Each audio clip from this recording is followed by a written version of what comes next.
என்னை தேடும் இறைவனே, உம்மை நாடி வருகிறேன். என்னை தேடும் இறைவனே, உம்மை நாடி வருகிறேன். இன்றைய தியானத்தின் தலைப்பு விருப்பத்தை உண்டாக்குவார்.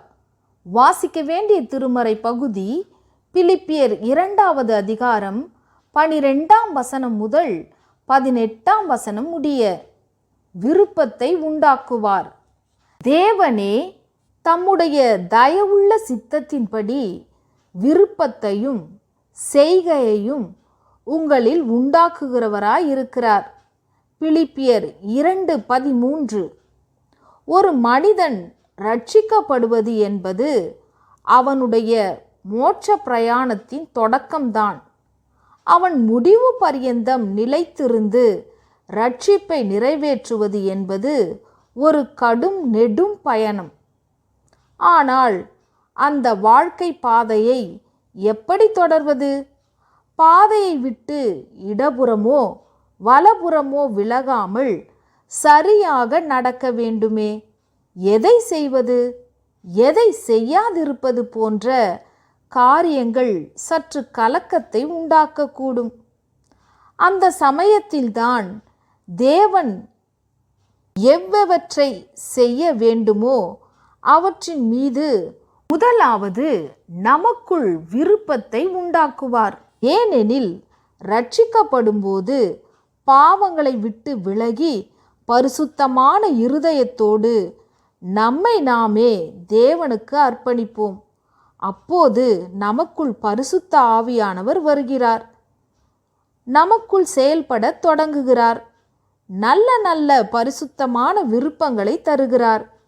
அந்த விருப்பங்கள் செய்கைகளாக நற்கிரியைகளாக உருமாற்றம் பெற வேண்டும். அதையும் தேவன் பரிசுத்த ஆவியானவர் மூலம் செய்கிறார்.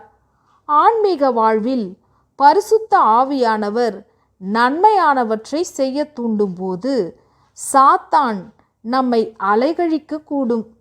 அச்சமயம் நாம் நல்ல மன உறுதியுடன் தேவனுக்கு கீழ்ப்படிய வேண்டும். அதன் பின் நமக்குள் இருந்து தேவன் நற்செய்கைகளை செய்வதற்கான விருப்பங்களை கொடுத்து நம்மை வழிநடத்துவார். இது பரிசுத்த பயணத்தின் ஒரு பகுதி. அடுத்து அந்த விருப்பங்களை செயற்படுத்த நாம் பரிபூரணமாய் ஒத்துழைக்க வேண்டும். இதற்குத்தான் ஜீவ வசனத்தை பிடித்து கொள்ள வேண்டும். முறுமுறுப்பும் தர்க்கமும் இல்லாமல் காரியங்களை செய்ய வேண்டும் என்று பவுலடிகள் புத்திமதி கூறுகிறார். வசனத்தின் மூலம்தான் தேவனுடைய விருப்பங்களை புரிந்து கொள்ளும் தெளிந்த புத்தி நமக்குள் வரும். சில சமயம் சோதோமை விட்டு லோத்தை ஓட செய்தது போல தீய நண்பர்களை விட்டு நம்மை பிரிக்கலாம். தான் உண்பதற்கு கொண்டு வந்த 5 அப்பம் 2 மீனை இயேசுவிடம் கொடுத்தது போல உங்களிடமும் உள்ள வரங்களையோ தாளந்துகளையோ ஆண்டவருக்கு அர்ப்பணிக்க சொல்லலாம். யோவானை நோக்கி, சீஷனே அதோ உன் தாய் என்று சொன்னது போல புதிய பொறுப்புகளை கொடுக்கலாம். ரட்சிக்கப்பட்ட கடவுளுடைய பிள்ளைகளிடம் அவரே பேசுவார், விருப்பத்தை உண்டாக்குவார், செயல் வீரர்களாக்குவார். அவரை புரிந்து கீழ்ப்படிய வேண்டியதே நமது பொறுப்பு. தேவனுடைய பிள்ளைகளுடைய வாழ்க்கையின் வெற்றி 50 விழுக்காடு ஆண்டவர் கையில் இருக்கிறது. 50 விழுக்காடு பிள்ளைகள் கீழ்ப்படிவதில் இருக்கிறது. தேவனுடைய பிள்ளைகளுடைய வாழ்க்கையின் வெற்றி 50 விழுக்காடு ஆண்டவர் கையில் இருக்கிறது. 50 விழுக்காடு பிள்ளைகள் கீழ்ப்படிவதில் இருக்கிறது. தேவனே நான் உமதண்டையில்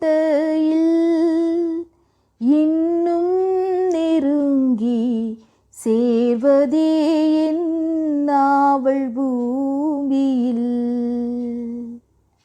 தேவனே நான் உமதண்டையில்